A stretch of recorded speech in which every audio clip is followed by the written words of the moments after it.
प्रेक्षकांनो नमस्कार. तर आजच्या भागामध्ये इकडे आता जी तनिष्का आहे, तनिष्का आता इंद्र आणि राणीला वेगळं करण्याचा प्रयत्न करत असते. ती आता इंद्र राणीला वेगळं करण्यासाठी खूप सारे प्रयत्न करते. तर आता जो इंद्र आहे तो इंद्रासोबत आता जी तनिष्का असते ती आता फॅक्टरीमध्ये तिकडे जाते. तर इकडे आता जी राणी आहे ती घरी असते आणि आता घरी असल्यावरती जी तनिष्का असते तिने एक प्लॅन केलेला असतो. तिने एक चिठ्ठी लिहिलेली असते आणि त्या चिठ्ठीमध्ये लिहिलेलं असतं की माझं तुमच्यावर पहिल्यासारखं अजून खूप प्रेम आहे तनिष्का, मी तुला सोडून नाही राहू शकत.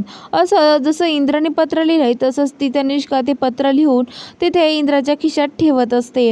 हे राणी इकडे जे पत्र घेते खोलते आणि बघते, त्याच्यावरती जे वाचून ती म्हणते की काय, माझं तुझ्यावर अजून एवढंच प्रेम आहे जेवढं पहिले होतं तेवढं, असं त्या चिठ्ठीवरती लिहिलेलं असतं. तर आता राणीला धक्का बसतो.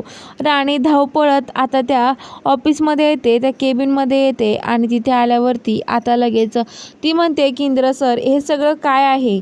तर आता तनिष्काला खूप आनंद होतो. तिला असं वाटतं की राणीने ही चिठ्ठी वाचली आणि आता इंद्र आणि राणी वेगळे होतील, त्यासाठी ती खूपच खुश झालेली असते. आणि आता लगेच ती म्हणते काय झालंय. इंद्र म्हणतो काय झालं राणी. तर राणी म्हणते का हो इंद्र सर, ह्या चिठ्ठीत काय लिहिलंय वाचलंय का तुम्ही. अहो या चिठ्ठीमध्ये लिहिलंय माझं तुझ्यावर अजून पहिल्यासारखंच प्रेम आहे, हे असं लिहिलंय. तर आता लगेच इंद्र राणीकडे बघतो आणि तनिष्काकडे बघतो. तनिष्का आता ती हसत असते काळातल्या काळात. तेवढ्यात आता राणी म्हणते काय तनिष्का मॅडम, फसला ना तुमचा प्लॅन.